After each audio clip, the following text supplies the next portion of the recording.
All right. Let's do it. Let's do the thing.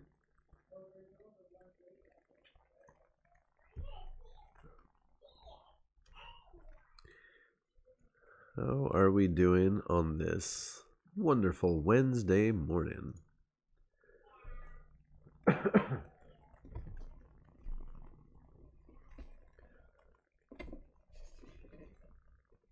Look, I bought it, so you don't have to.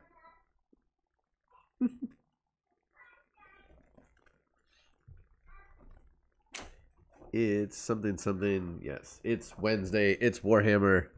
Look at this silly box. You look at the box, it's like, where's the model? Where's the model? Where's the model? Oh, it's all the way down to the bottom. it's like, it's kind of goofy, actually. But that's what you get for making all of your boxes the same size. It's well, yeah, Zardoz, I heard that it's a bit chilly in your part of the world over there. Here we have the Hammerfall Bunker. It's a bunker. It is. I'm excited. Is everybody else excited? As excited as I am. There's actually some neat stuff going on here, I have to say. And look, I know we'll talk about the rules in a little bit and how they're not super great.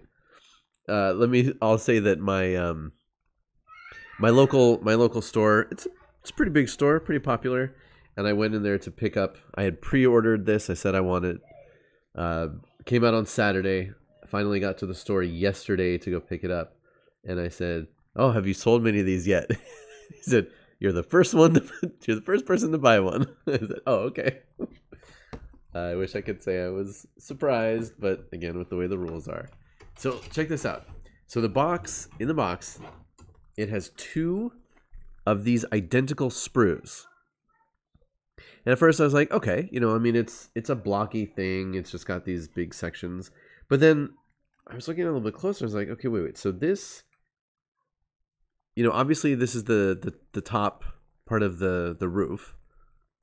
And yeah, so two of these sprues. I mean, it's not, yeah. But I was like, okay, wait. But if this is the same on both sprues, how does it fit together, right? Or do I have to, are there going to be crazy seams and everything? And then I realized, I took a little bit of a closer look, and what they did was, on one side, there's like an indentation, and on the other side, there's a little cover. So when you have the 2 pieces together, this piece on one will cover this on the other, and they'll lock together. And I was like, oh, that's pretty cool. And then again, like with this hatch, how it's cut diagonally, so that the other one will fit the other side. It'll be like a yin-yang sort of situation. So they actually did some kind of neat engineering for how this stuff gets put together, which is kind of cool. But yeah, otherwise, it looks like it's a really straightforward build. It just doesn't look particularly exciting, but that's fine. Ooh, there's even a word in here. Can we not focus? Look, it says front.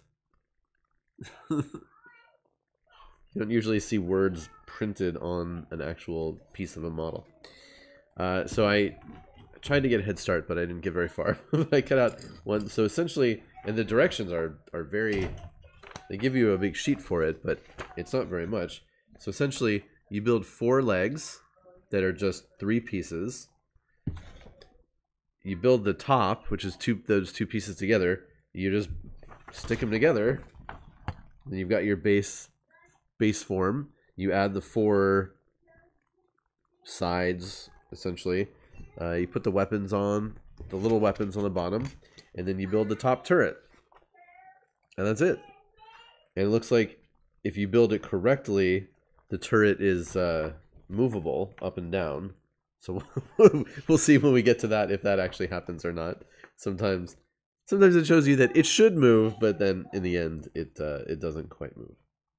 So yeah, I like kits that are designed interestingly and have interesting or fun builds to them. So I'm excited about that aspect.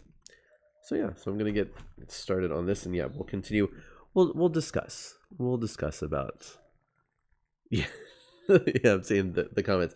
Yeah. So there are controversies about this thing. Oh, and there are even little posts and slots for all of these parts. Yeah, this should be a really straightforward build. That's cool. Where does this thing go? Like that? No. Like that. Oh, wow. Everything just, like, locks together really well. That's... Color me impressed. Yeah, so this thing was teased. I think somebody had, like, there was a picture online of this thing a while back before we got all the information about it. And the wording that was used and the name of it, as we found out later, the Hammerfall Bunker, made it seem like there was going to be some sort of drop deployment aspect to this thing. Ooh, what did I do wrong here? There we go. But yeah, come to find out, the final rules were released in the Codex. That just came out last, well, a week and a half ago.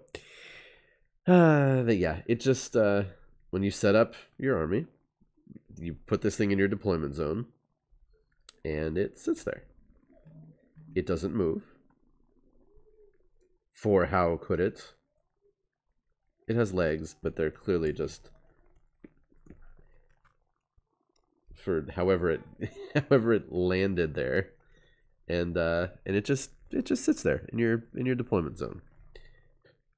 Now, it does have uses. All right, let's not pretend that it's completely useless, because it does have uses. What does it do? Well, it has 2 weapon systems.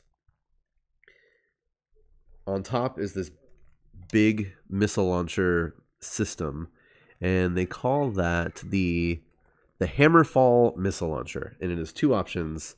Now, normally, when you talk about Space Marines and missiles or grenades, there are 2 types. There are frag and crack. Frag being used against infantry and light targets. Crack being sort of like high explosive, being used against heavier, more armored targets.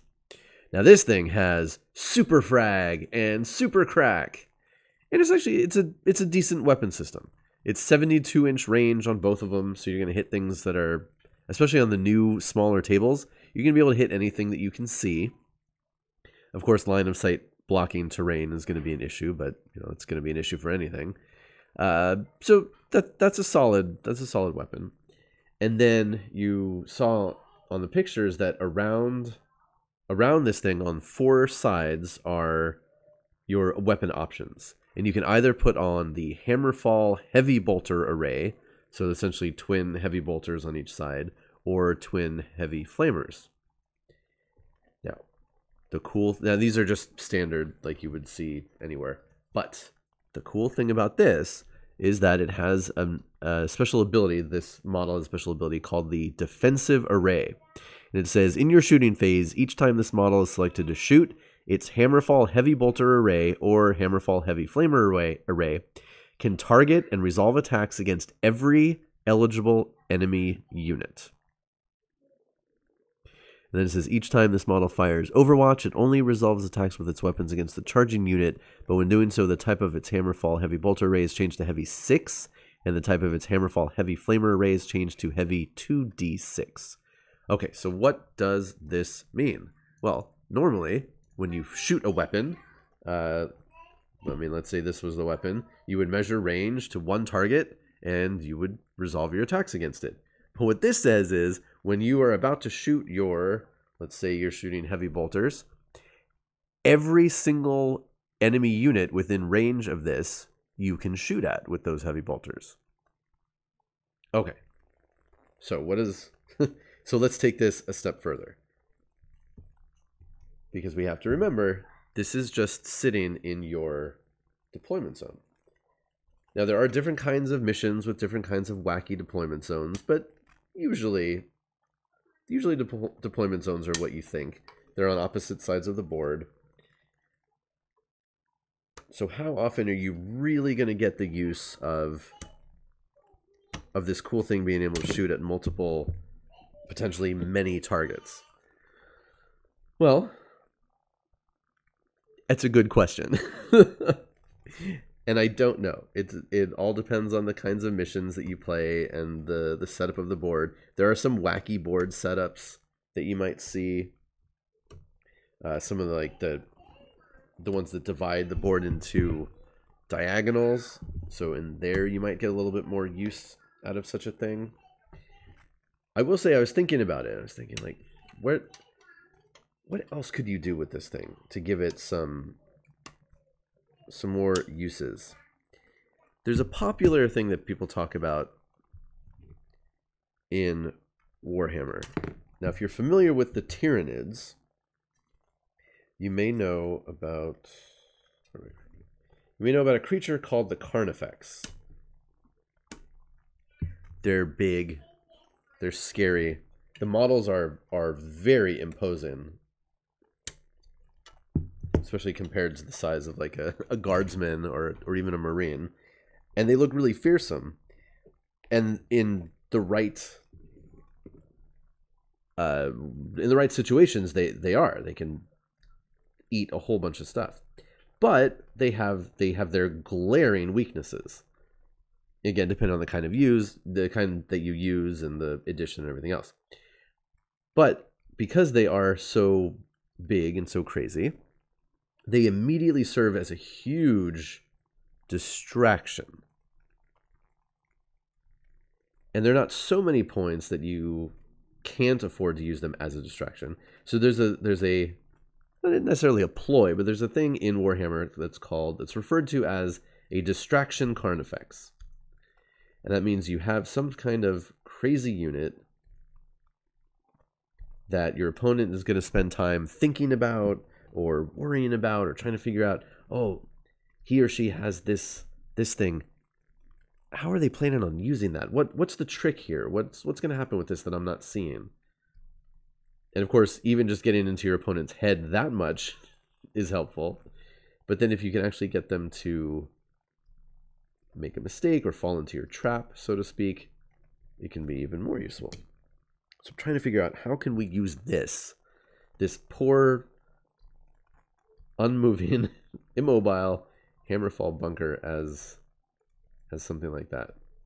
And the only thing I could really come up with is, depending on your build, if you had other valuable targets that you were keeping in your deployment zone, any other sort of long-range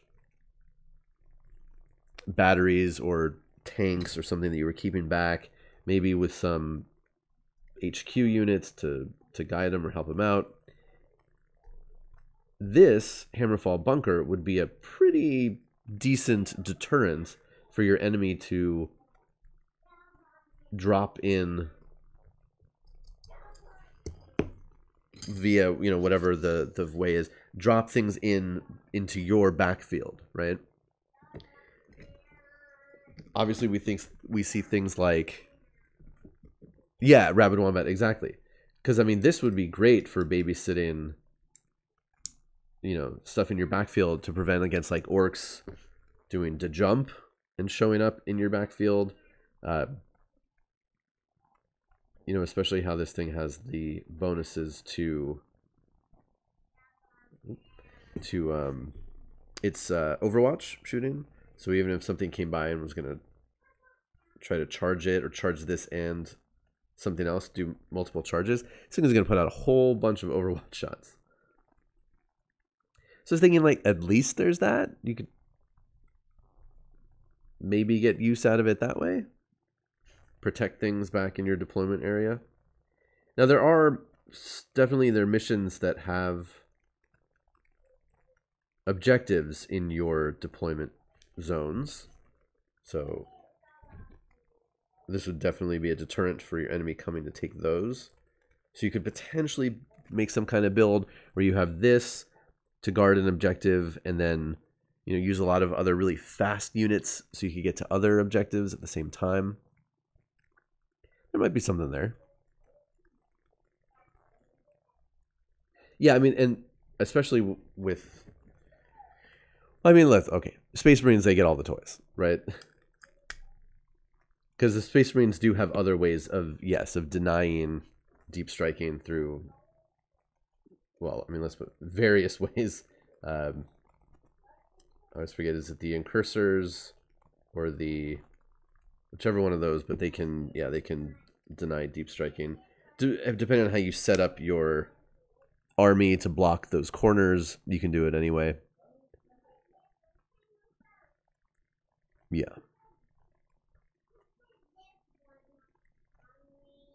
Rapid one. Oh yeah, yeah, Krieg. Oh, poor Krieg. What everyone's talking about and making memes about right now. They're not necessarily completely gone, right? Not necessarily. Okay, so we have 2 supports built. Now I need to go to the other sprue to build the other 2. Actually, I think I'll just cut them all out right now. Give my clippers a workout. There's some really thick connections for some of these pieces on the sprues. Do it sideways.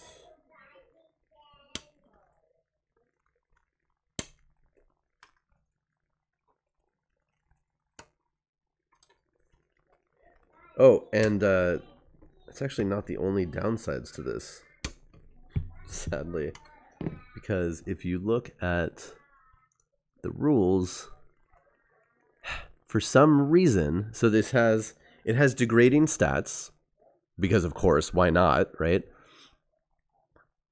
Let me see here. Where is it? Starts off with 14 wounds, so decent. It starts off with a ballistic skill of 4 up. Now this usually happens because you consider this to be automated. So it doesn't have an actual Space Marine at the helm of the controls. Otherwise it should have a 3 up for shooting. It has a 4 instead, and that degrades as it loses wounds. So by the end of its life, it'll be at a 5 up or a 6 up. So that's kind of a bummer.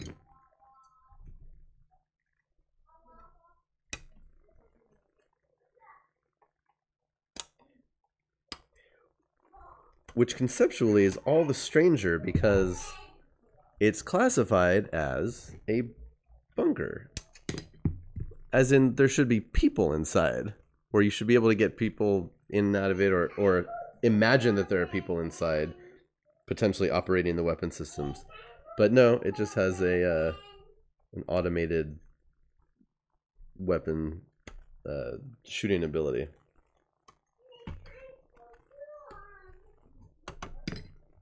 Oh well. Well, right, that's true for the flamers, yeah. Although, man, I don't know. It's the flamers are they're 12-inch range, but man, if I'm gonna have this thing sitting so far in my backfield, really thinking I'm gonna go with the heavy bolter array.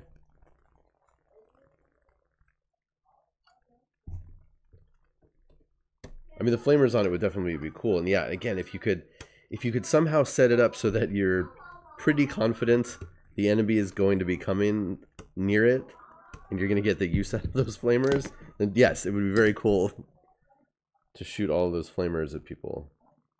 Let's see what do I need here. This one.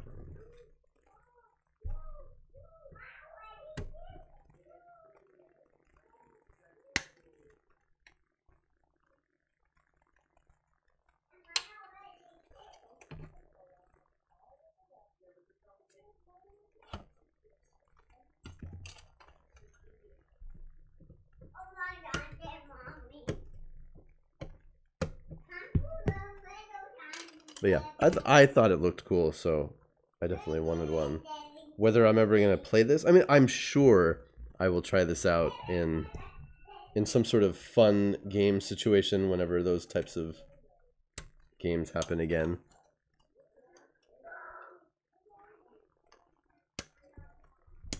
But yeah, its uses would have, it definitely would have had a lot more use, and people would have bought it if it had some sort of drop ability.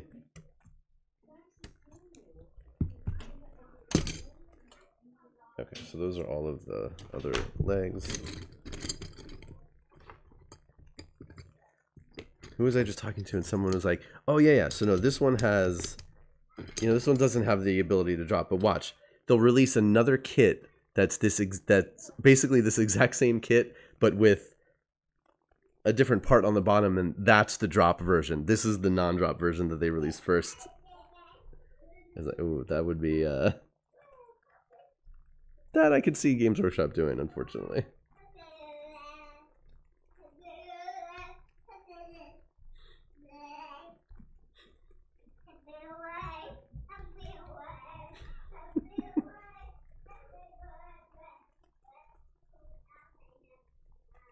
There's some singing going on. I don't know how much of that you can hear. My little one is singing as he runs around the house.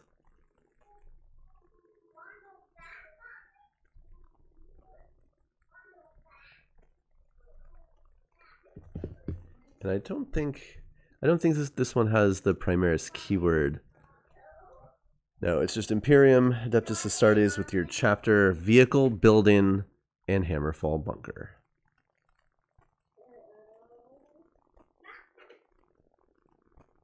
So that's good.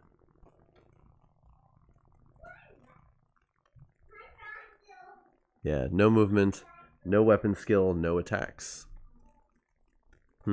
Interesting.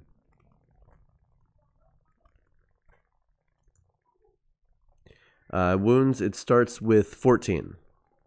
And then it degrades at 7 and then 3. Now, it is a vehicle, though. So there are some buffs out there you can use. Obviously, it's not core. I would not have expected it to be. But it is a vehicle, so you can do some some shenanigans with it. With a Tech Marine, that sort of stuff. But yeah, Lord Talnak, that is true though. Yeah, it's sort of a double-edged sword because it gives your opponents some options as well. All of these things now based around keywords.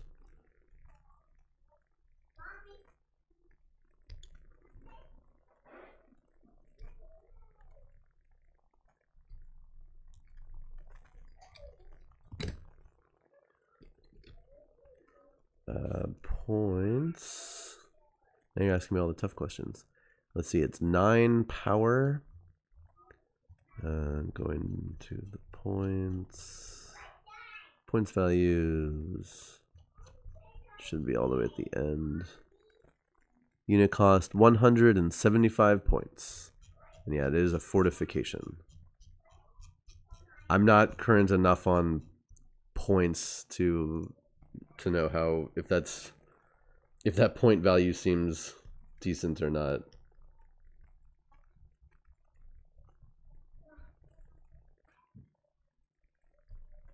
It's the first new fortification we've had in a long time. Oh, that's a good point. Is it with war gear? Hold on one second. Back down to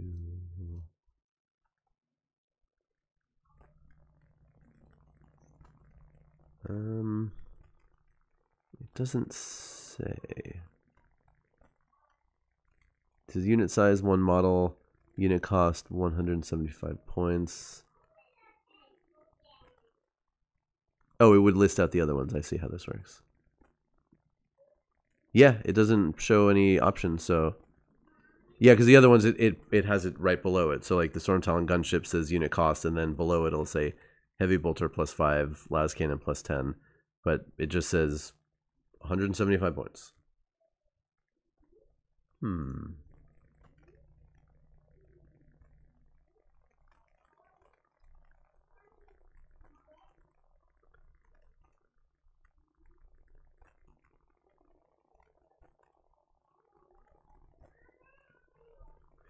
Oh yeah, Rabid Wombat, those new patrol boxes.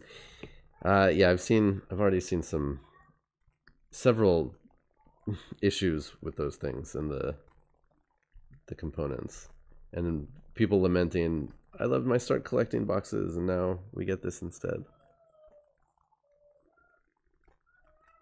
But yeah, I mean, Death Watch, look, I mean, the codex is coming out. We should have some patience and see exactly what's going on in there. I know we Warhammer players are not big on patience.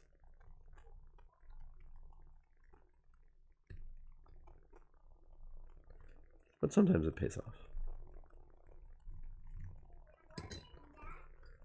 Yeah, if you like start collecting boxes, now, yeah, exactly. Now is the time to hunt them down because they are going away. Yeah, it'll be very interesting to see what all of these new patrol boxes look like. I mean, I'm sure some of them will be good. It's just going to vary depending on the armies and what they include in them.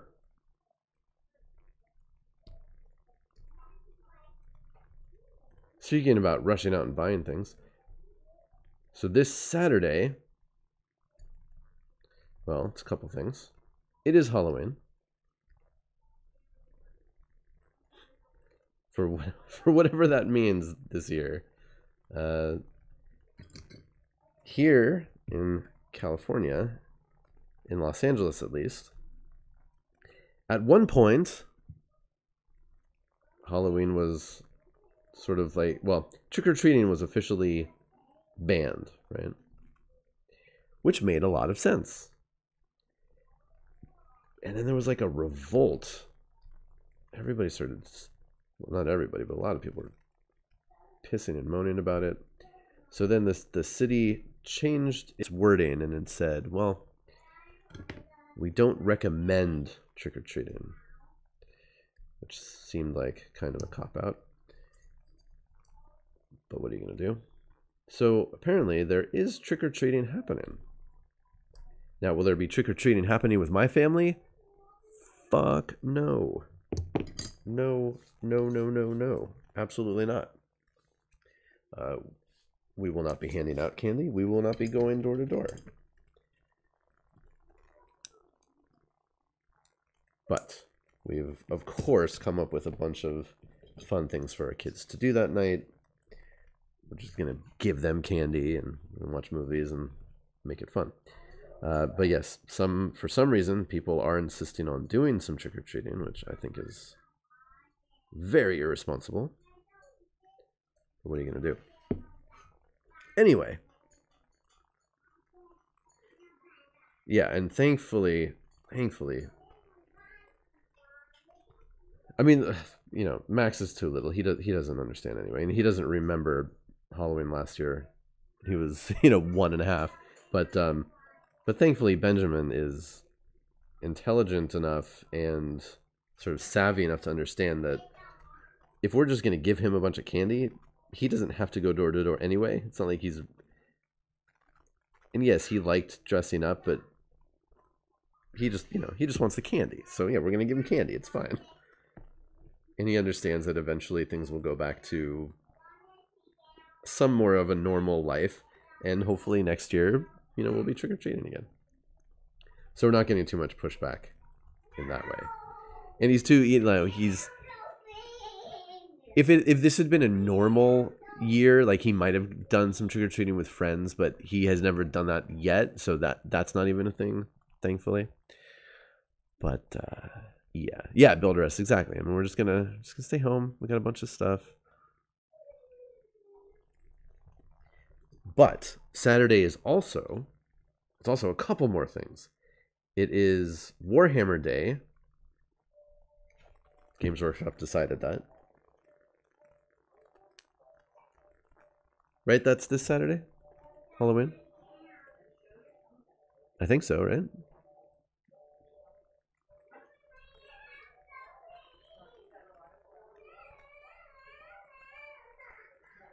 So yeah, and for this Warhammer Day, and they do this a lot throughout the year. There's Black Library Day, there's Warhammer Day, there's this, there's that. But there is a exclusive model available on Saturday. They haven't been completely transparent on how it's going to work. Apparently, my local comic book store is able to get it, so it's not something you have to go to a Games Workshop / Warhammer store. You should be able to get it from anybody who can order stock. Chaplain Ween. Oh, I'm sorry, excuse me. Chaplain Ween, yes. It is a new Terminator Chaplain for the Space Marines, of course. It wouldn't be an official Warhammer event if there wasn't something for Space Marines.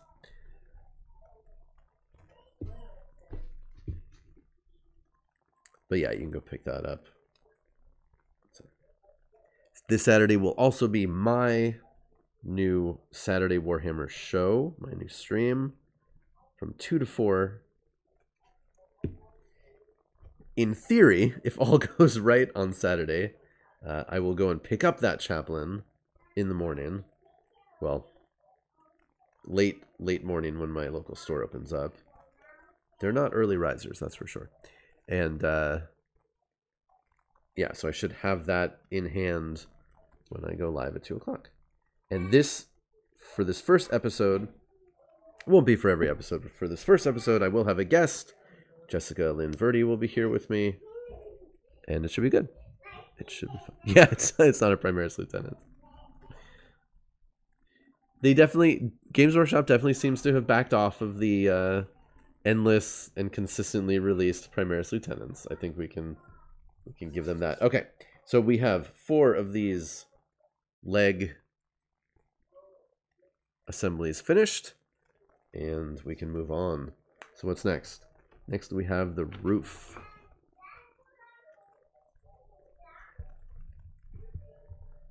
Yeah, I'm excited. This should be good.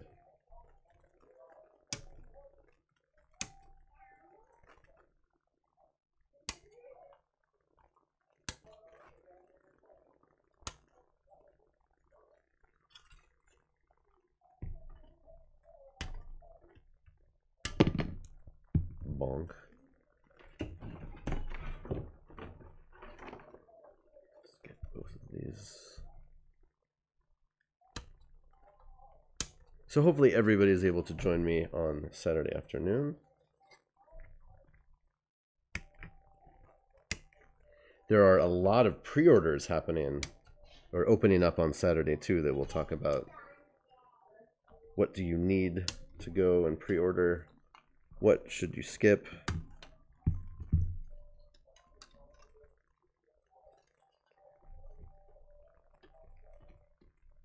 And there's a bunch of stuff we don't really know all the details on right now, because there's going to be the Primaris Outriders, an individual kit, but we don't know yet what the options are going to be in that kit. So it'll be interesting to find out once we get a little bit closer. Yeah, Space Wolves. Rabid Wombat, what is on your plate for Saturday?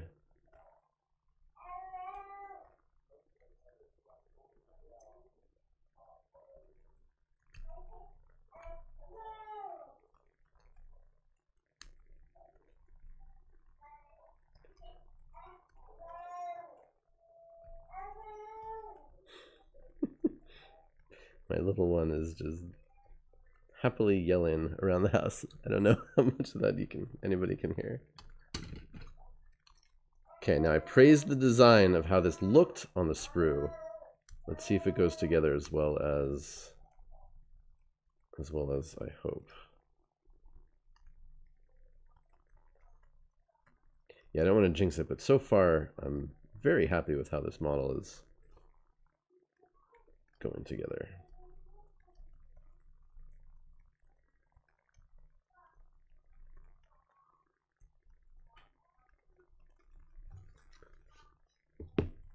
Ooh, Nerdy Duck, Halloween is Alien or Aliens. That's cool. Alright, so we have these little... Ooh. Nice.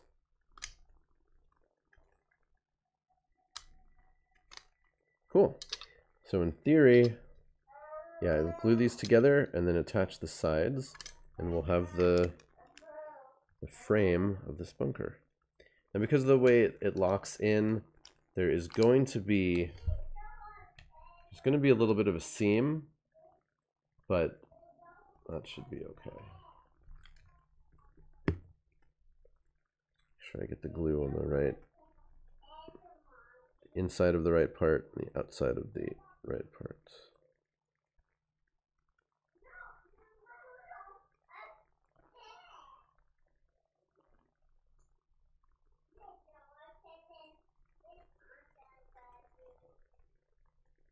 Yeah, that's it.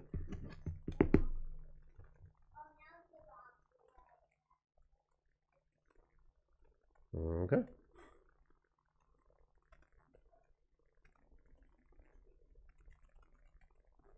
Yeah, Nerdy Duck, that's a really good point, and one that I neglected to talk about.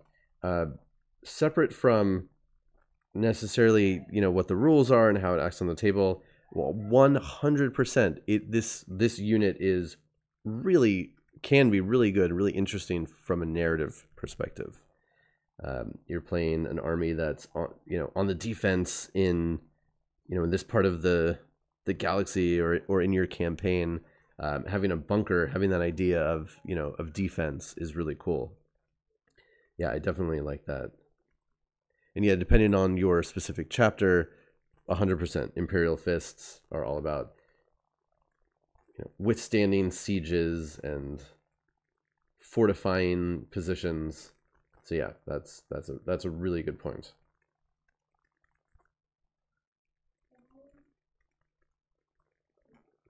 I'm gonna hold this for just one more minute, make sure it's getting solid, and we'll see about attaching to the struts.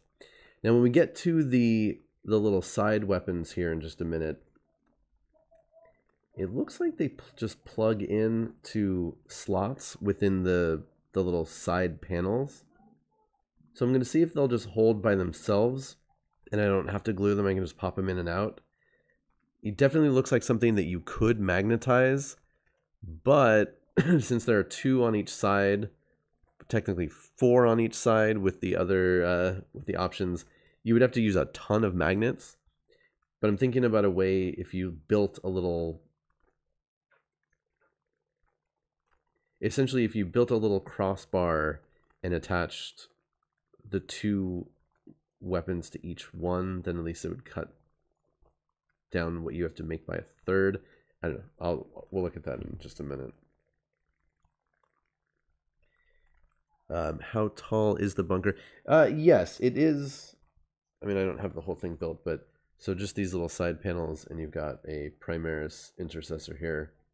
So yeah, it's tall enough to block line of sight for infantry at least. Not much else. It's not super tall.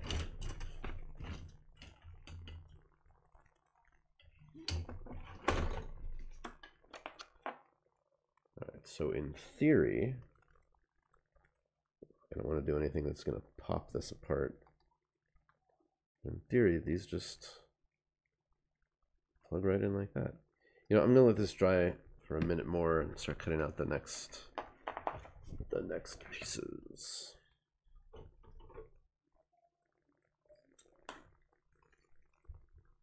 Yeah, and anything you can get to block line of sight is helpful.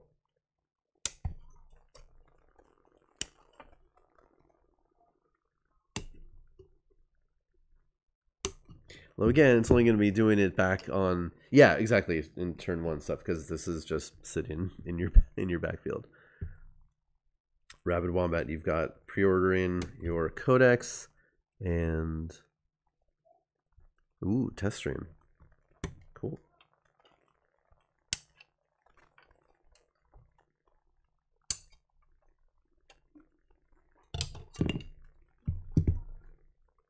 Yeah, I mean, look.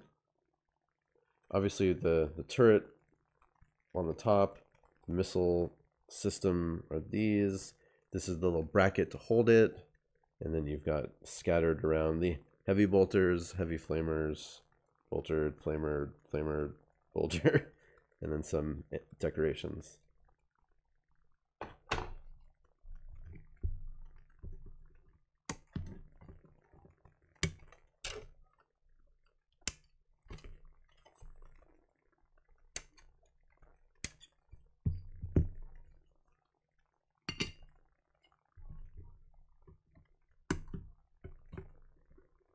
So along with Saturday, this week features the return of the Myths and Video Games stream with Pete.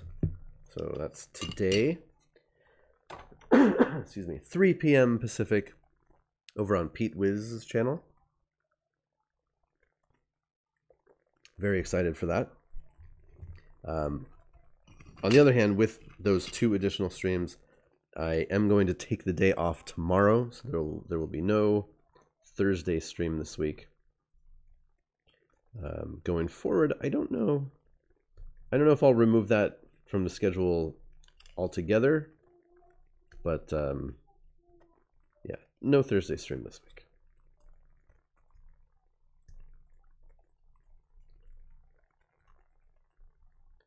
I do really like how blocky these actual walls are.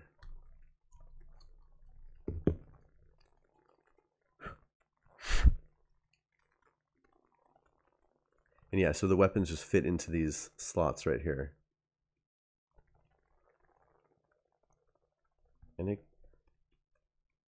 yeah, it'll be interesting to see if they'll just stick in and stay by themselves. Because again, you could easily put little tiny magnets in there. But again, if you were to magnetize the 2 slots on each wall, plus every single weapon to go in and out of all of them, that would be, what, 24 magnets? Which is a lot. So, but again, if you built a little, if you maybe even cutting this little middle part out, and then even using a piece of sprue to attach the 2 weapons to a sprue, so essentially you just have one thing you're plugging in instead of 2, at least you would only have, well, yeah, because if you only had 1 magnet on each side, then you would only need 8 magnets. No, 12 magnets? This could get very expensive with magnetizing.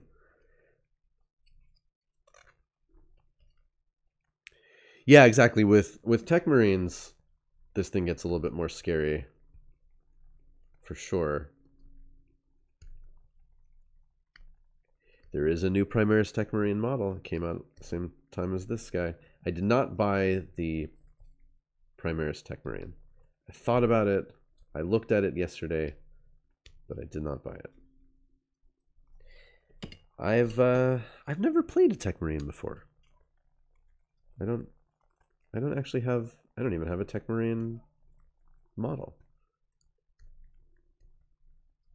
Other than Tech Marine pilots and things, but that, you know, that doesn't count. But yeah, I don't know. Maybe I should get some Tech Marines.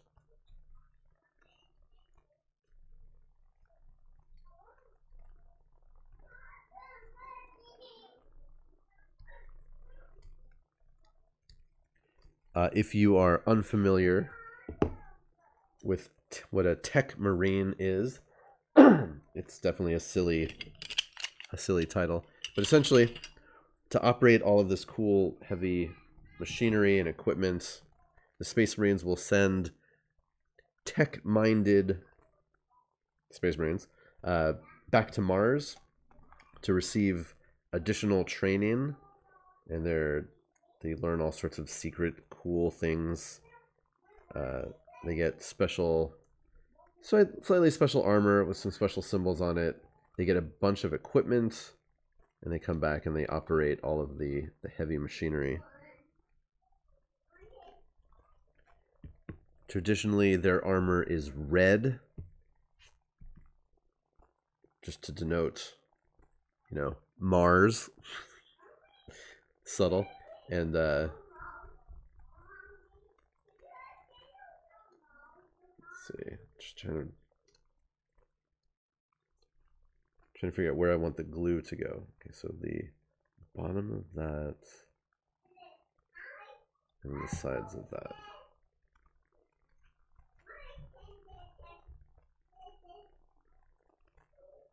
Yeah, so their armor is red, and then on the shoulder pad, it'll have the color and the symbol of their specific chapter. And yeah, they've got this cool. It's like, kind of like Dr. Octopus. They've got this harness that goes on their armor, and they can mount a bunch of extra arms and weapons. They can do a whole bunch of stuff at the same time. And they can heal your vehicles, they can buff your vehicles, a whole bunch of stuff. And again, because this has the vehicle keyword, Tech Marines can literally do work on it, which is cool.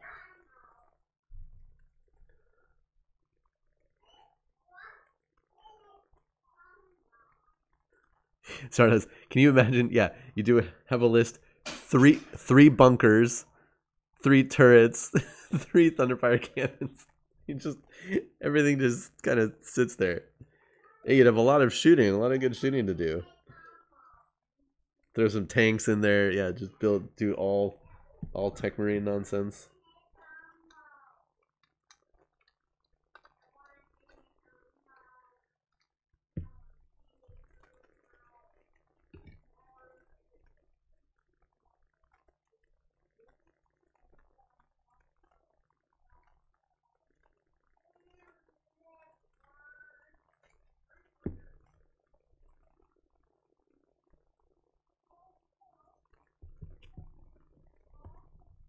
Yes, let's do this smart.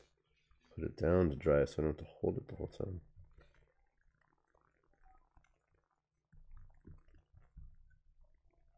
Oh, or is that not going to sit? Okay, now I don't trust it though.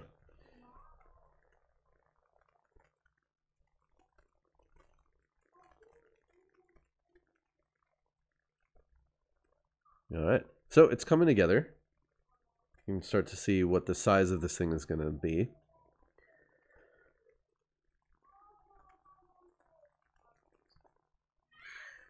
So 1 bunker and 3 cannons, 525. Yeah, it's getting up there.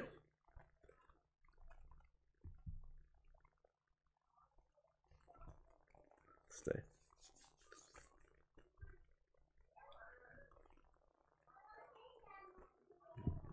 Move it this way.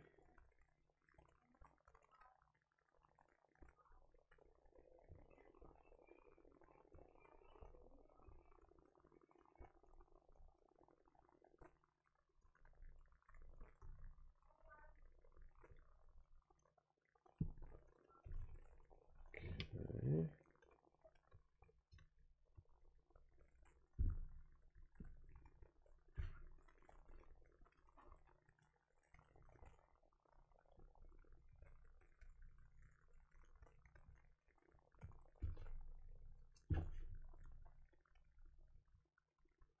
All right, so far so good. Excuse me.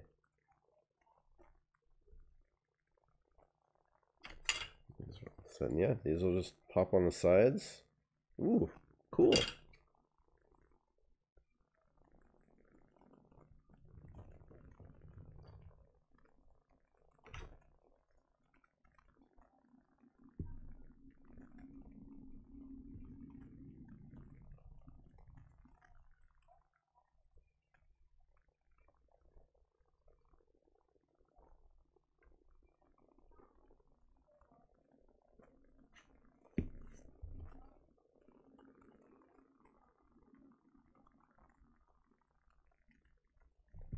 And the last leg assembly.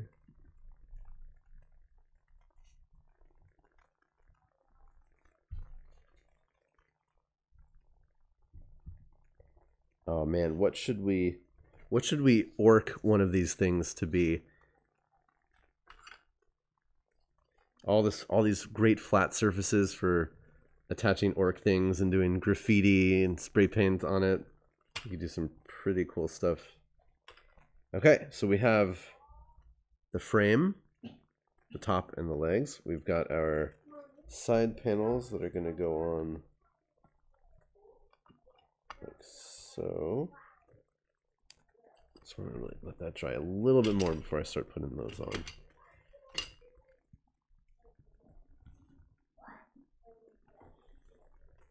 Obviously, this does not come with a base, which is sort of, it lives.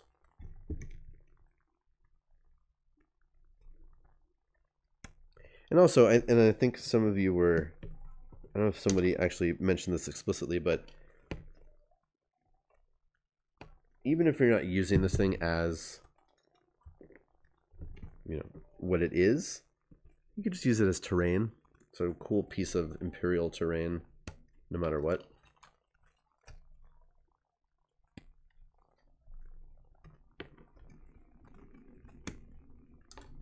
Alright, so I'm cutting out all of the little weapons. Although again, I don't see myself gluing any of these on anytime soon. Oh no, dropped my glue. Or knocked it over.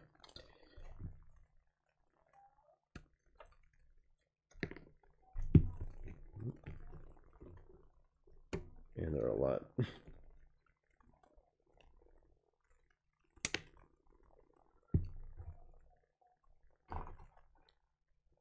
Yes, exactly, or orc terrain.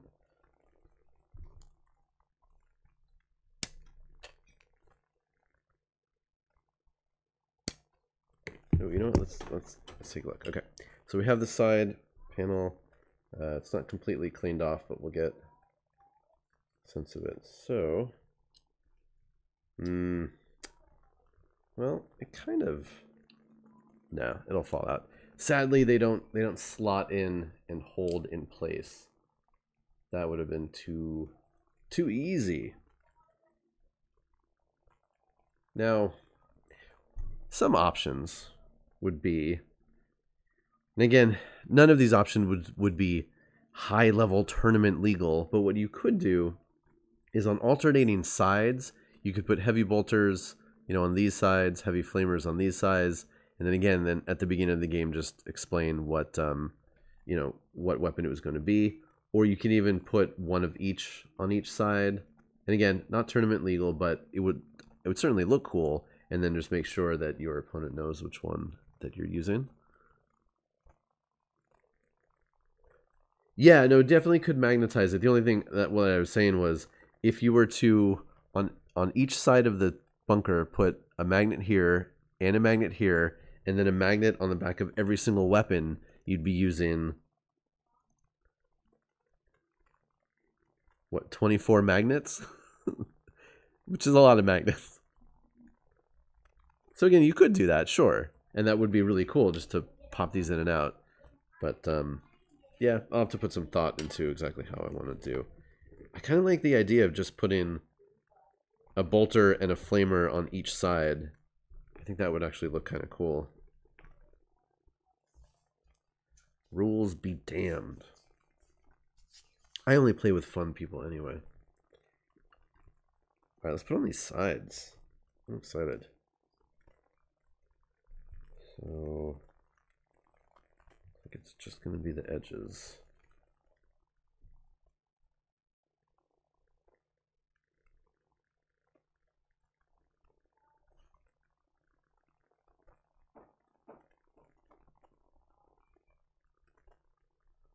Who needs what you see is what you get? Explain everything.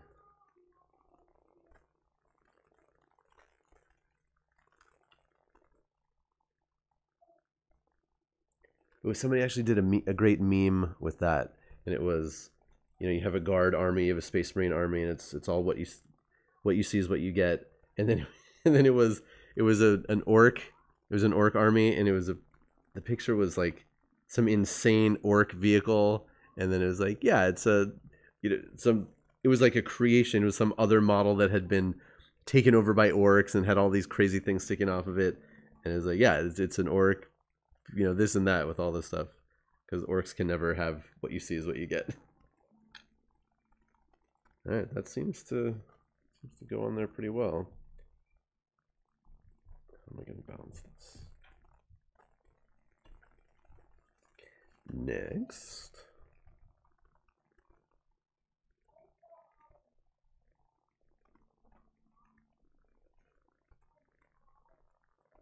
Yeah, thematically, I do wish this could actually, you know, operate as a bunker. Like, you could put people in it, give it firing slots. If it was occupied, the ballistic skill would go up to 3 up. That would be cool. Ooh. Kind of missed where that goes.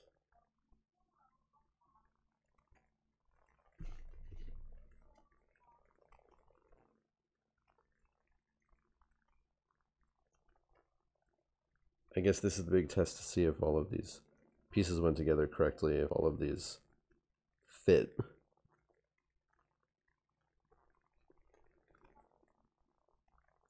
A little bit of a gap there.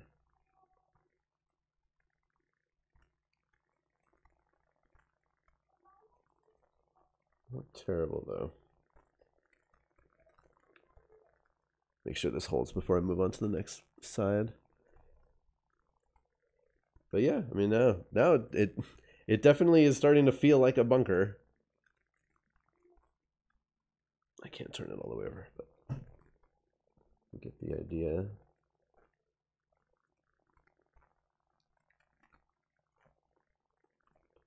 Excited to have some more terrain options for my home games. Like I said, most of my terrain is stuff salvaged, scavenged from my kids. Although I do have a pretty decent sized set of what was the game? The Hasbro miniatures game with all of the little interlocking bases. Hero, shoot, blanking on the name. Who knows what I'm talking about? You have the little tiles to make your terrain and your board.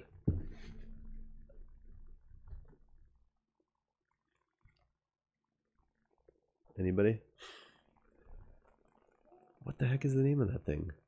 We have two huge boxes of it. Hero something? Heroescape. Heroescape. That's the one. Yeah, I've got a bunch of Heroescape crap, which actually works surprisingly well. Yes, Arsenal. Thank you.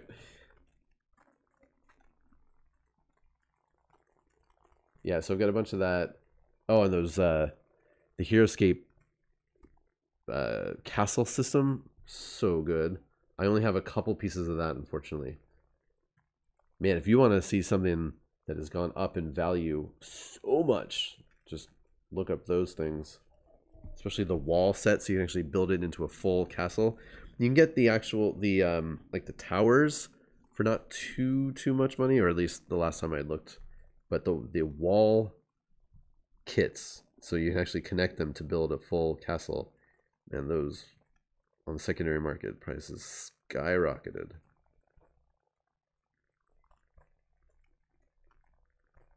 They are cool pieces. I never did play that game, just have a bunch of the stuff.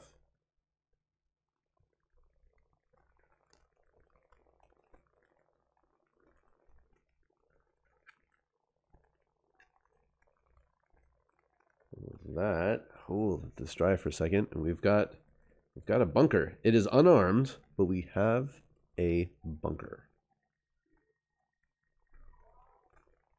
Yeah, the fit is pretty good. This last side, definitely need to hold it in place in order to get the glue to meet up on all the edges.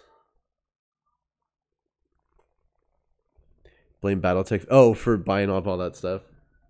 I think there were a lot of different kinds of gamers and game players who were buying all that. It worked surprisingly well for a lot of different systems.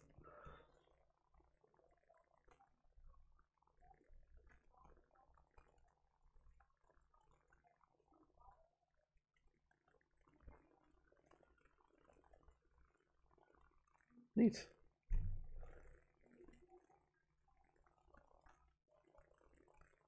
Oh, I see. For the hexes in particular. Yeah. Well, that makes sense then. Okay. Look at that. It's a bunker. Hold up. So we've got Primaris Marine. So yeah, it's not huge. Definitely seems to be sized more for old school Marines. I'm still trying to hold this thing while it glues, so I don't want to turn it all the way over. I mean, he'd have to duck. If one of these panels opened, he'd have to duck a little bit to walk inside. And the only place he'd be able to stand up... Yeah, he couldn't even... It doesn't even look like he could stand up fully in the middle. Now, that's assuming this doesn't extend underground at all. Which, again, if this dropped in some way, you'd think like the middle might penetrate into the ground with having the legs on the outside to balance it. I don't know, maybe. Who knows? Oh, rating. Oh, thank you so much. Hey, people. How's it going? Welcome, Raiders. Thank you, Nikki Coles. And thank you for the follow. We're building. I'm doing great. How are you doing? How was your stream? I'm building the model that everybody loves. Is everybody's excited about the new bunker. We've been talking a lot about how, yeah, the rules for this thing were maybe a little bit disappointing, but there's still definitely uses for it. And it looks cool. It's going well so far. I'm definitely praising. I think they did some really interesting and good what do you want to call it? Design. Especially the fact that it's 2 identical sprues and the pieces fit together so well with some interesting connection points. I like it. Yeah, I mean, I think it looks cool, if nothing else. It's sizable. I'm trying to figure out what would be the best way to magnetize these little side weapons. Ooh, chaos today. That's fun.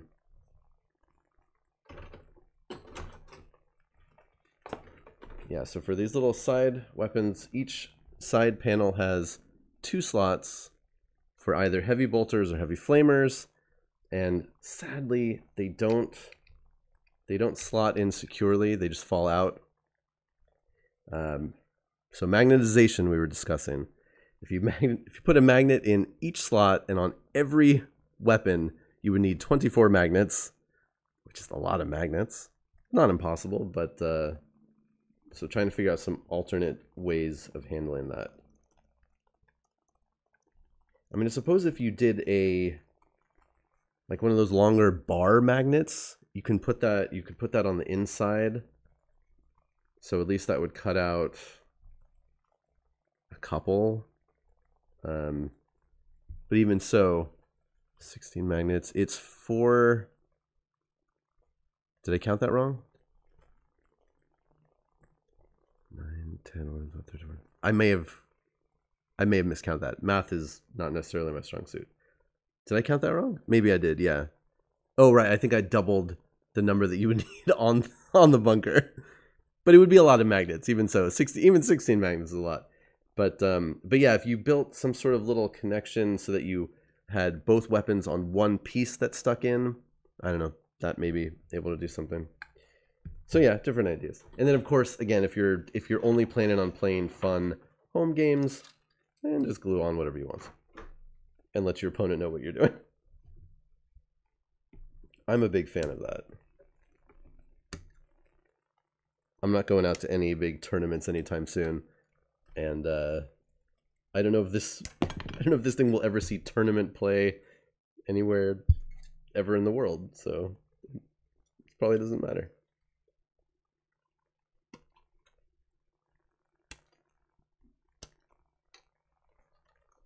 But yeah, just for fun home stuff, I'm seriously considering just doing one of each weapon on each side. I think that would look cool.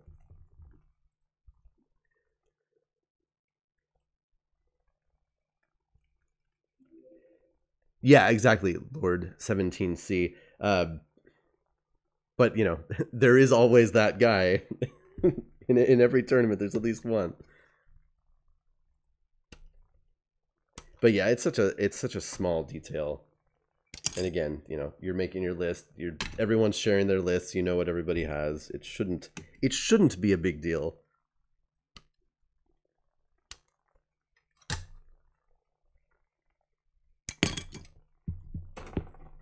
But yeah, I was thinking that, again, that if every side had a heavy bolter and a heavy flamer, that would be cool.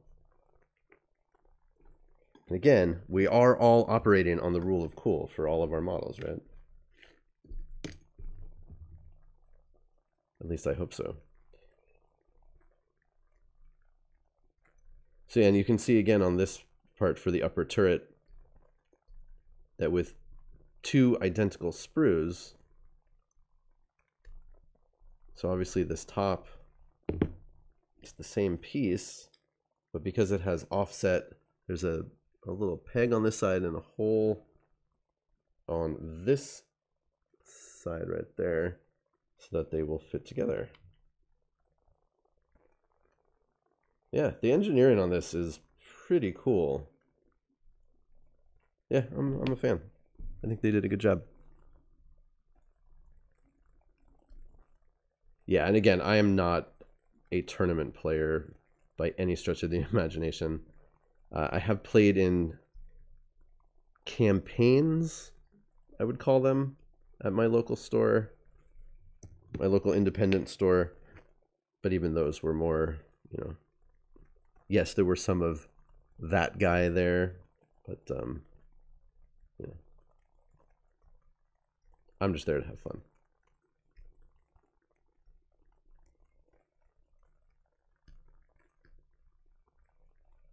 Yeah, we've had a guy there. He's a White Scars player, and I have nothing against White Scars players, but he had a massive bike army, but they weren't just bikes.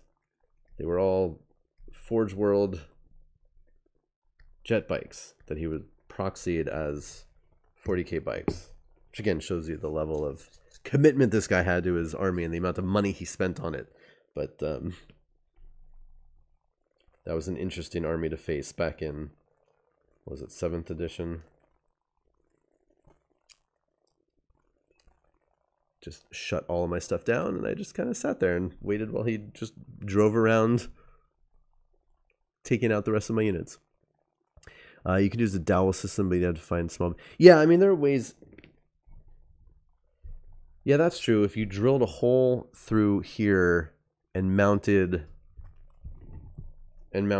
yeah, like a little piece of metal in the back, and then just slotted them in, that could work. And especially if you did it at an angle, so it, yeah, they're essentially, if you are crafty, there are definitely ways that you could exploit this system to mount these weapons so that you could pop them in and out if you so desired. Oh, that White Scar dude, his army was fully painted, beautifully realized. Just a little bit excessive. Just a little.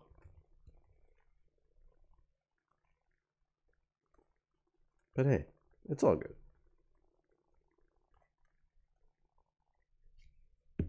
There are worse things out there. This way. Okay,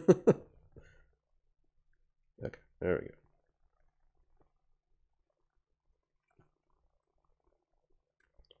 I was gonna say I was just talking about how great the engineering is. Don't fail me now.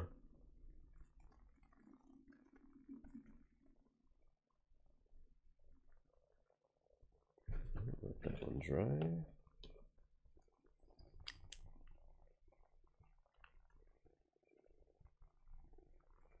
Cool.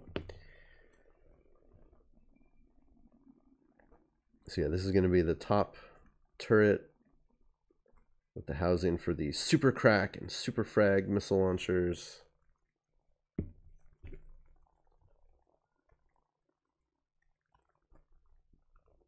And again, it looks like if I build it right, they'll be able to move up and down at least. I don't know if it can rotate so much. We'll see when we get there. It's a couple steps away. Ooh, interesting. Prices for the combat patrol. I have not seen an estimate for that. Not yet. But we should know. I mean, any day now, stores should start getting that information if pre-orders go up on Saturday.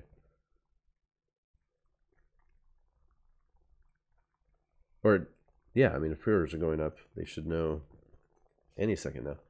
All right, so also on this turret goes F12, this little spotter array. And F10, which is whatever the heck this thing is.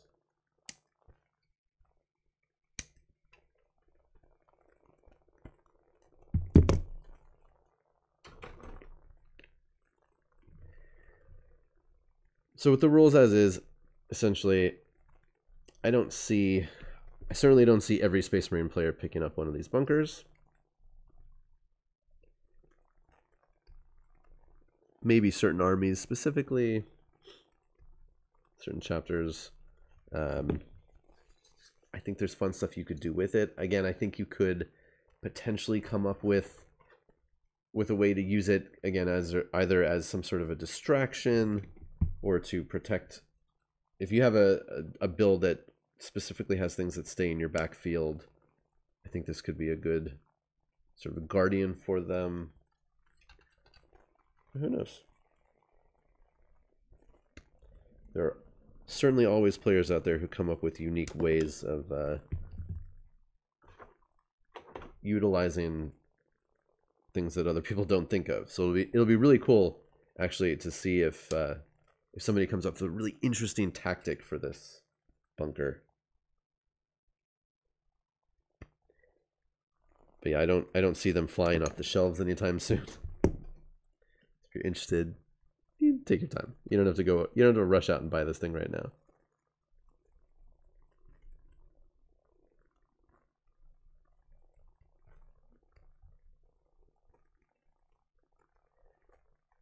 With all of its shooting, it definitely does a lot of hammering, just not so much falling.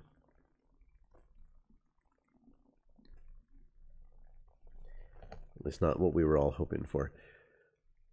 Deathwatch is supposed to be 140. Okay. That sounds like it makes sense.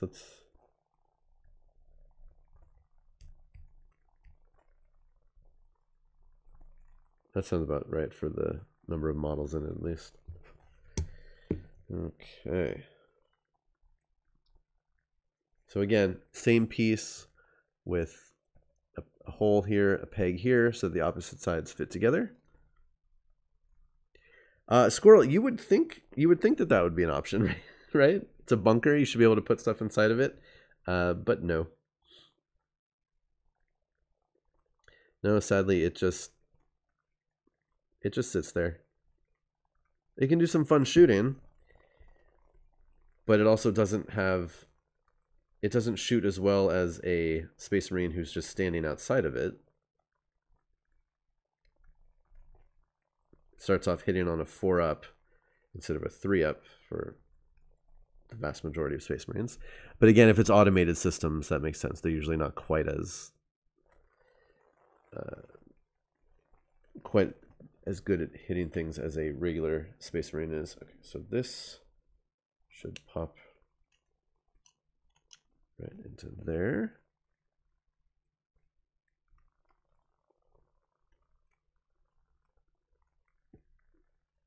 Right. Okay. I want to make sure I remember how that fits. Get some glue on the sides.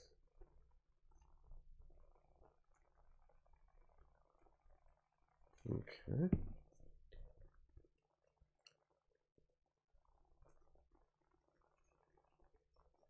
Oh, and then somebody was asking about the size of this upper hatch. So here we have a Razorback, which just falls in. So doesn't fit that one. Yeah, this definitely provides a decent amount of cover. It certainly has a big footprint, although it's not very tall.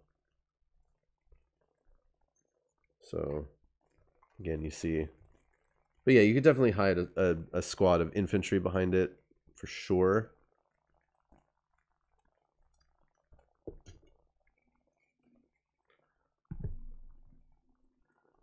All right, so we have this piece. Let's see, where did these parts go? Does it matter? Or you can put it on either side. It should be the same. And then this just goes on the opposite.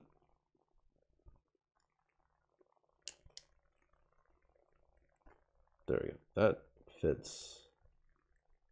Oh, I see. And then the little antennas go on here. Cool.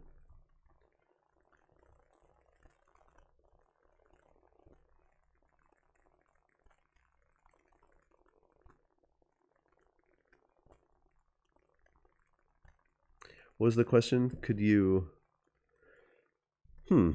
deploy the bunker out of reserves?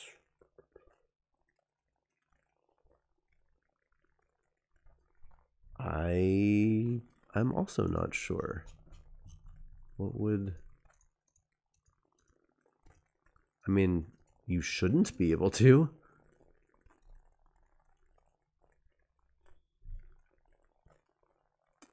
I mean, it doesn't have any specific wording about movement or setup. It just doesn't have any movement score. So it can't move once it's on the table. Can you set up something that...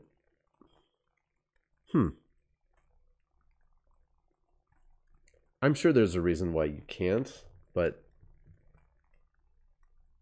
I don't know if it's explicit.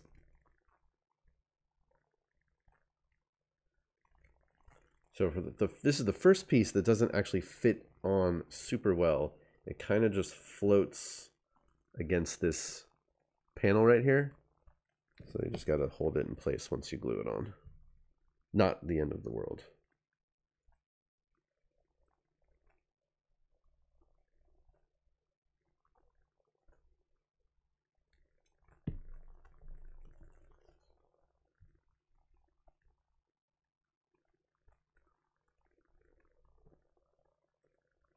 Get that centered.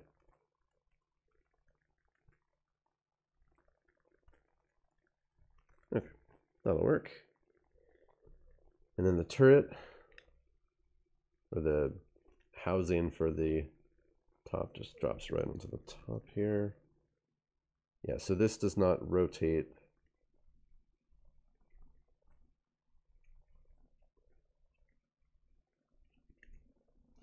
Get lots of glue in there.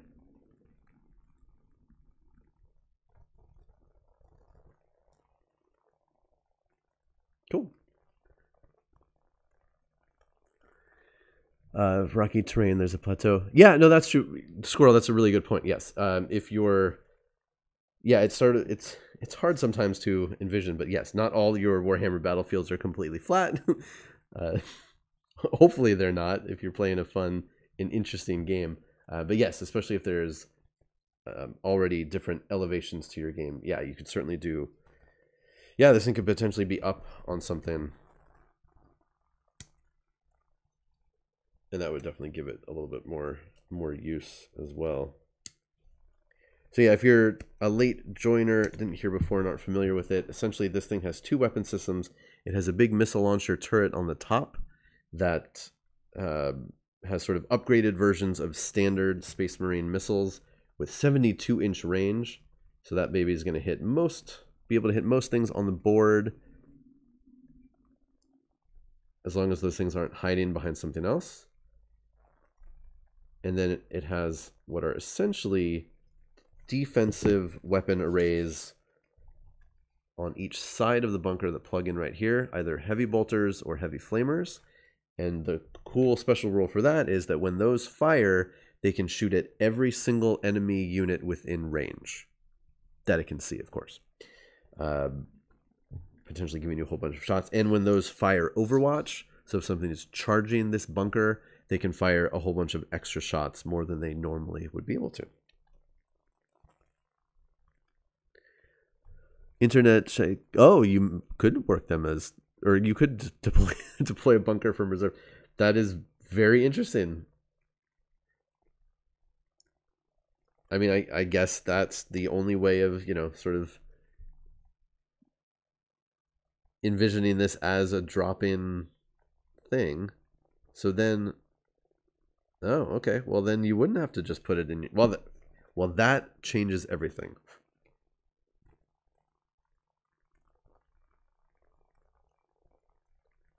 Because then that does give you the drop-in idea. The hammer fall. It's fallen. It's coming. All right, so I've got this thing on here. Now I've got some little, what are these little tiny pieces? F-16s. Ooh, they're like little tiny hydraulic struts, it looks like. And they're very, very small. Okay.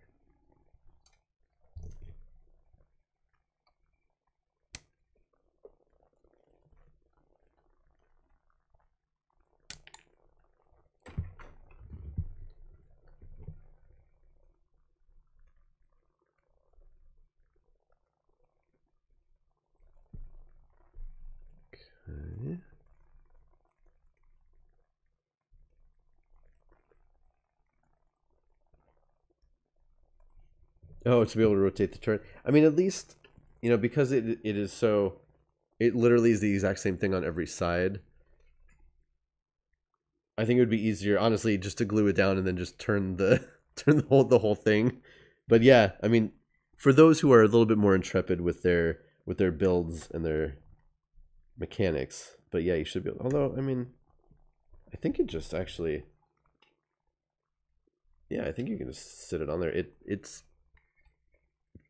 that fits pretty tightly. So yeah, I think you could put that on without gluing it. Oh yeah, like if you look in here, they even, this piece here actually has, is it going to focus? Yeah, it has little little ridges to help hold it in place, even if it's not glued.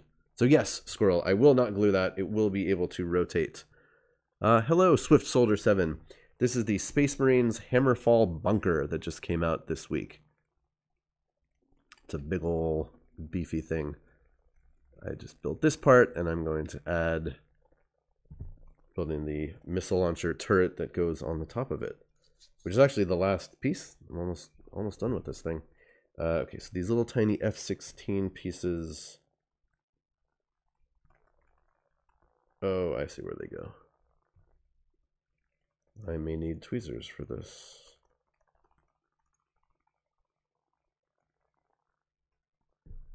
Just to hold these things in place.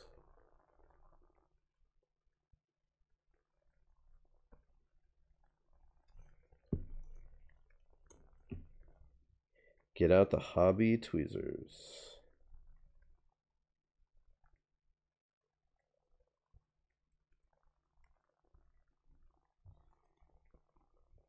Cool. That gives a little bit more character. This little piece right here.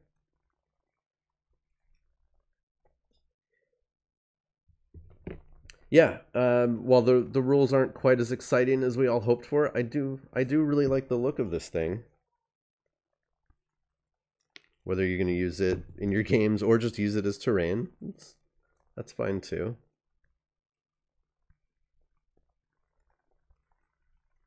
And I definitely commend Games Workshop on the what you call it, on the design, the way the sprues work and how the pieces all go together. Swift Soldier 7, I am doing very well today. Tired, but aren't we all these days? All right, let's build the missiles. All right, I need 17 and 18. These guys here. Swift Soldier, how are you doing?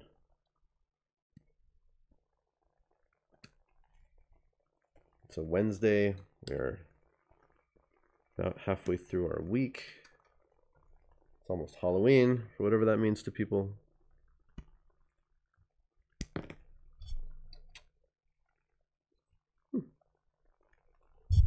Weird. Just a little bit of excess plastic here. Let's do a little bit of extra cleanup.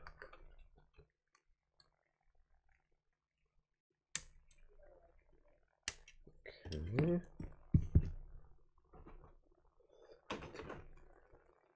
So yeah, it looks like each part of the turret is 4 pieces to build, or each part of the missile launcher, rather. Yes, Joplin Man. Go to Games Workshop or your local independent store. Make sure they're going to have it, though, for the exclusive model this Saturday. Well, if you're a Space Marines player, that is. If not, if you're not a Space Marines player, you get nothing. Sorry. It's just the way it is. Swift Soldier, you really like Warhammer, but you've never painted or put together a model before. Interesting. Well, I can tell you that it shouldn't be super daunting. I know it can be, especially if you're looking at the website or if you see these pictures of like these fully built armies and all this crazy stuff. But there are definitely models out there that are easier to build than others. And you can start slow. Painting too, you know, you learn the basics, you go through, there's a lot of learning involved, but it's definitely a journey, and it can be a really fun one. In fact, there are several models now where you don't even need glue to put the models together, which is nice. So yeah. Well, I'm glad you're here checking stuff out. If you have any questions, let me know. We've got a lot of knowledgeable people in the chat as well. I've been in the hobby, so right now we're in the 9th edition of the game, which is still pretty new, especially because of the pandemic. Not a lot of us have had a lot of chances to play it yet. I've only been playing since 7th edition, so I'm still a beginner compared to a lot of people who've been in this game for decades, but I really enjoy it. I really like sharing it with other people. And yeah.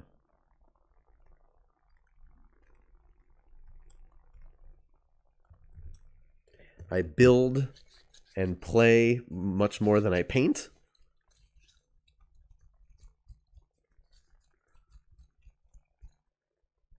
But I do like playing when I get a chance. Okay, so we've got the side pieces that hold... Okay, the side pieces that plug into the turret, and then we're going to build the frames. These are going to build the frames of the launchers on the sides. So this connects to one of these, like so.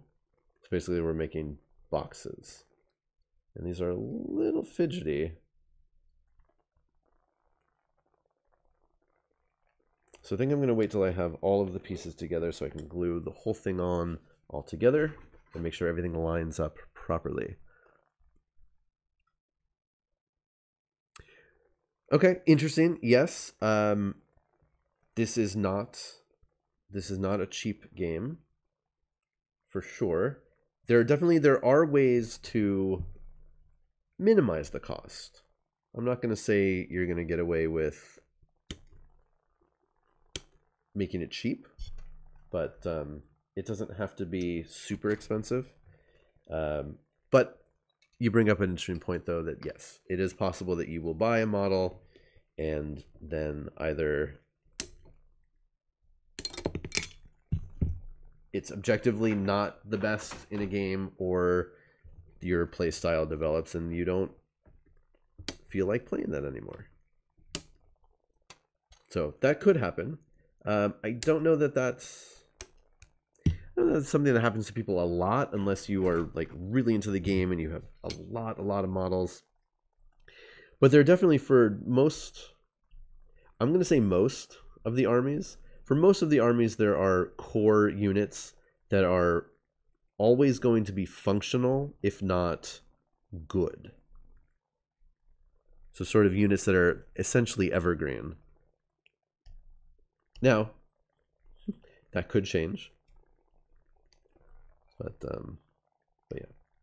I mean, there are lots of third-party ways to go about Warhammer and a little bit less expensive. When a new set comes out, there's often a starter that has models for 2 different factions. So usually you can find people who buy that set for one of the factions and then is selling off the other faction for less money at least. Especially if it's kind of one-sided, like with the recent Necrons. I was just about to say, so if Necron players are still in luck right now, because the starter set for this edition was the Indomitus box that had a whole bunch of Space Marines and a whole bunch of Necrons in it, and there are a lot of Space Marines players out there, so a lot of them went and bought up a bunch of these boxes and then are trying to offload Necrons, oftentimes for less than what they would have cost to split the box evenly. So yeah, if you look around on eBay, you can, or buy sell groups, you can often find Necrons for pretty good prices right now. Hello, Krabby Yukis. I'm going to attempt that name. Ooh, a squirrel. I hear about the cost of golf, and it sounds crazy. Okay, so these are the pieces that have front, point toward enemy. So I want to make sure that those go on the right way. Right, so let's try this. We're gonna have. So this is gonna be on the lower side. Make the U softer. Krabby Yuckus. I like to at least try. Krabiacus. Right, so that's going to fit together on the bottom, and then, just throw that anywhere. Well, wait, which is the front? This way? Oh, I see. Yes, this makes it the front. So it's going to connect like that, and then I'm going to add missiles to the front and the back. In theory. Let's do it.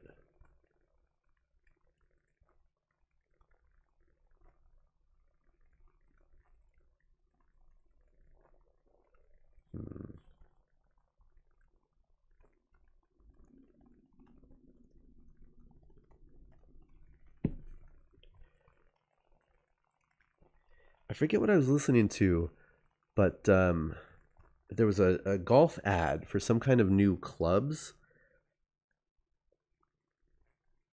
And they were talking about how like it's designed with this science and this mathematics, but it basically came down to, though, the biggest addition or the biggest new thing about it was just basically how it looks, and then it helps your game because it gives you more confidence because it looks cool.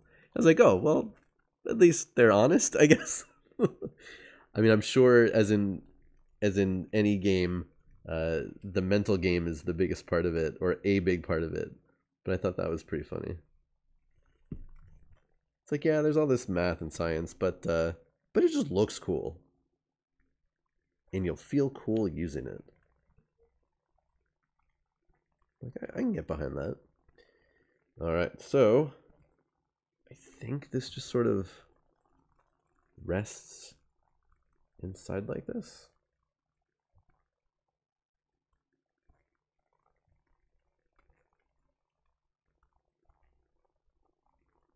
Kind of just sits there. Yeah. It's new technology. It's from the future. All right. I'm hoping that this works. It's really interesting how this outer armor panel, it overlaps both the top and the bottom. So hopefully that'll look right once it's all together. Wow, a cheap set of clubs is $600 to $800. Okay. All right. Well, we're definitely in the in the level of Warhammer monies. Okay, so that was one side. So now if I'm building the other side, I need to do it. Ooh, here's where it gets interesting. So now I want front to be this way. Okay. Got it. Well, your driver alone is 450. Oh, all right.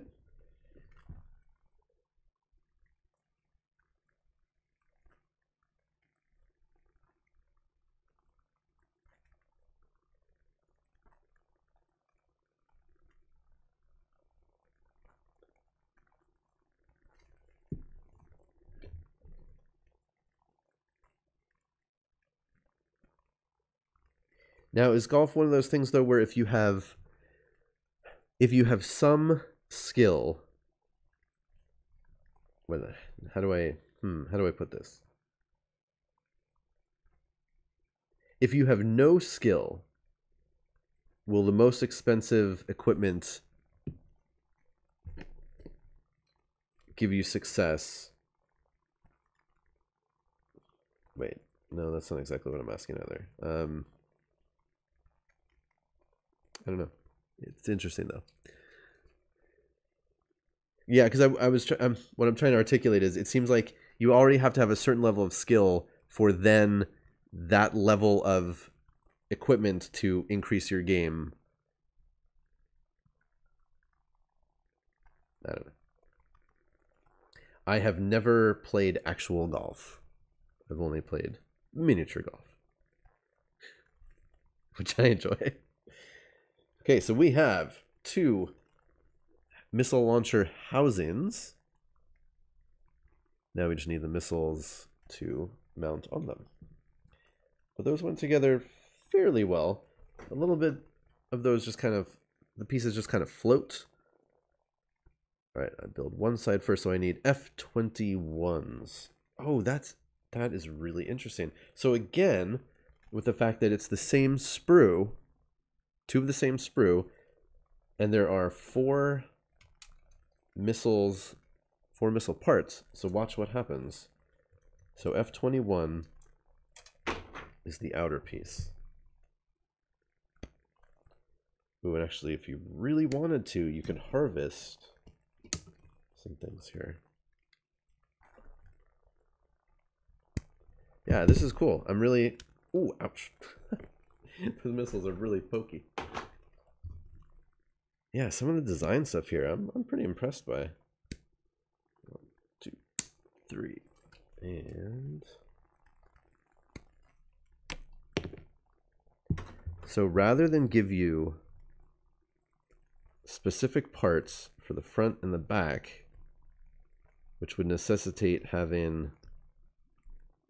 I mean, basically they'd have to have the sprues be different, right? If you had... Anyway, they simplified it, and they give you the same piece to go in the front and the back.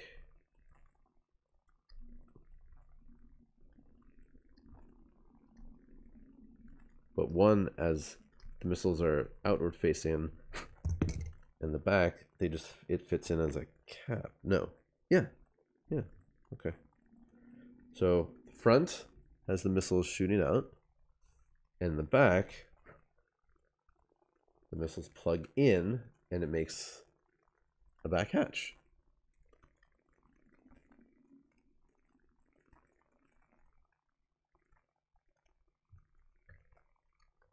So now I suppose if you were really intrepid, you could cut these missiles out and use that for something else, because you're never going to see them once they're locked in here.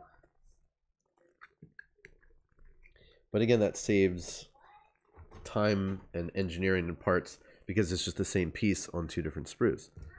Yeah, that's cool.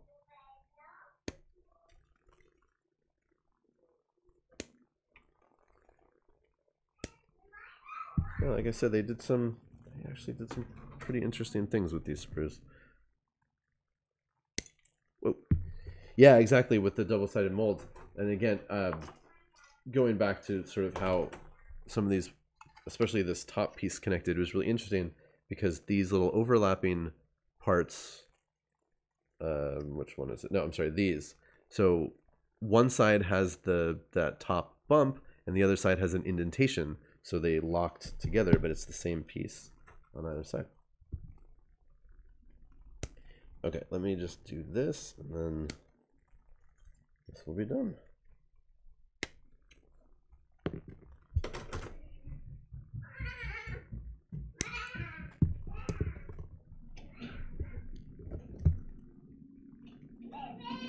Squirrely golf swing is Republican. I like that.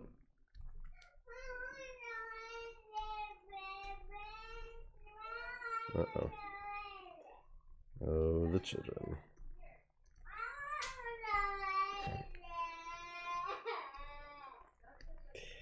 When the older one is doing schoolwork and the little one really wants to go play in his room. Sorry, kid. Okay. Yeah, because you couldn't... I mean, I suppose you could switch the pieces up and give them... Well, why don't we just do that? Why don't we just give them missiles on all the sides? I guess that doesn't really make sense. And if it's turret anyway, it's going to turn around. But that would look kind of cool. But no, I must abide by the fact that that piece says front. It has a front.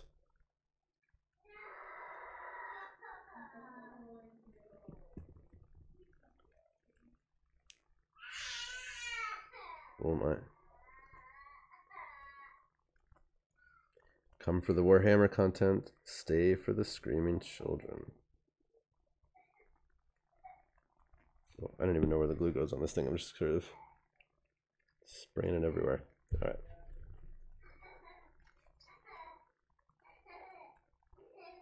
Oh, not there.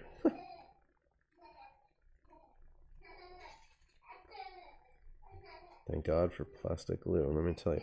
Alright, so the cap goes in the back.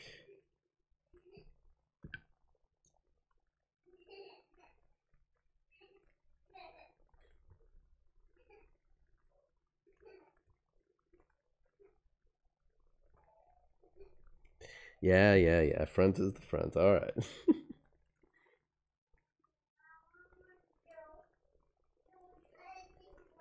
Okay, that one's done.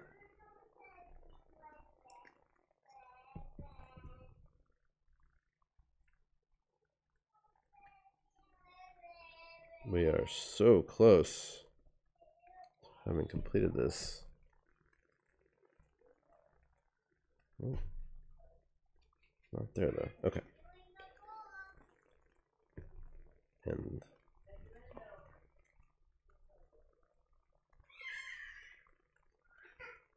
oh no. As long as I get the glue on the right parts, that would be very helpful. Okay, cool. The missiles, yeah, I know, it doesn't make, all right, it wouldn't make total sense. Okay, so we've got our missile launchers. Okay, we have fronts and we have backs. Give me a break. It just would have looked cool. I mean, they're Space Marines. They could figure out venting solutions somehow. All right, and then the final page.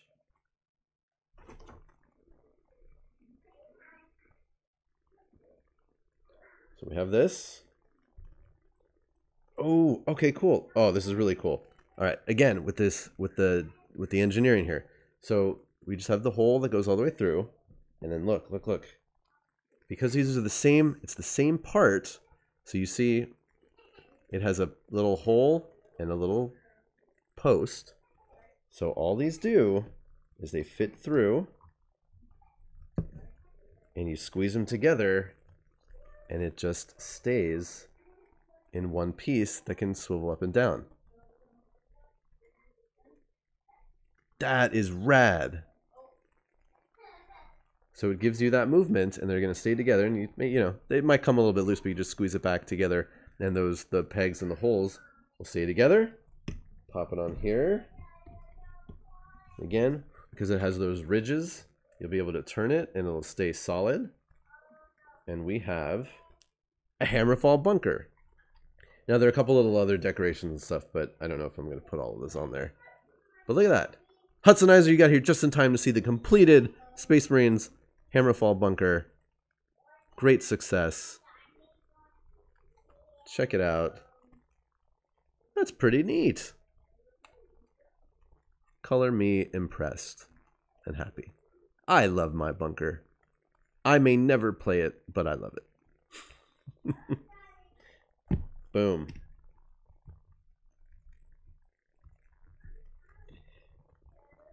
I may glue this all together anyway, just because. Although, yeah, I mean, once you get some primer and paint in there, it'll fit even more snugly. But I don't want it to ever fall apart. Glue.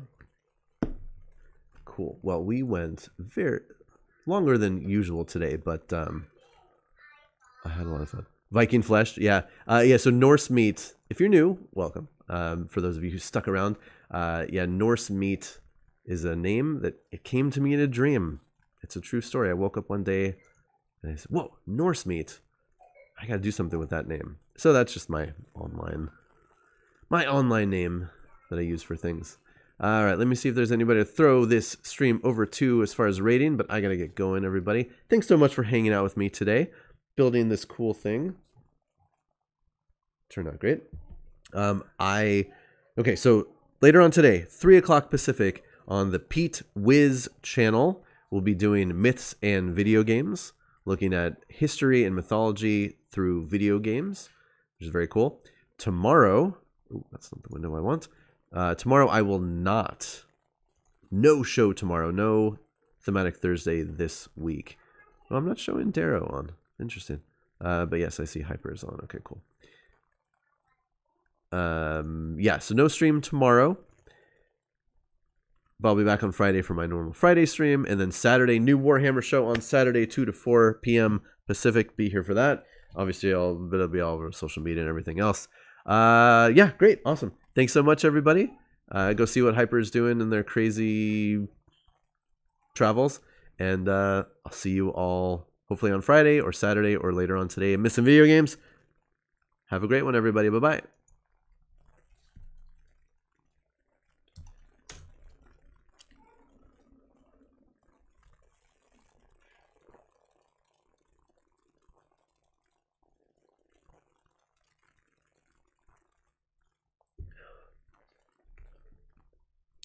Okay, I'm offline. I just gotta do the closeout stuff. Oops. Hey, buddy.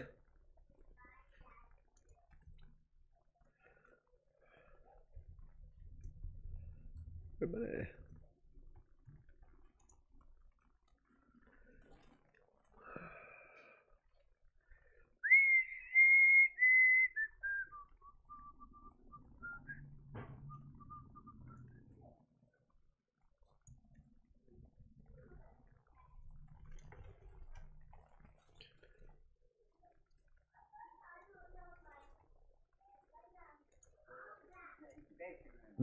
Maximilian, come here.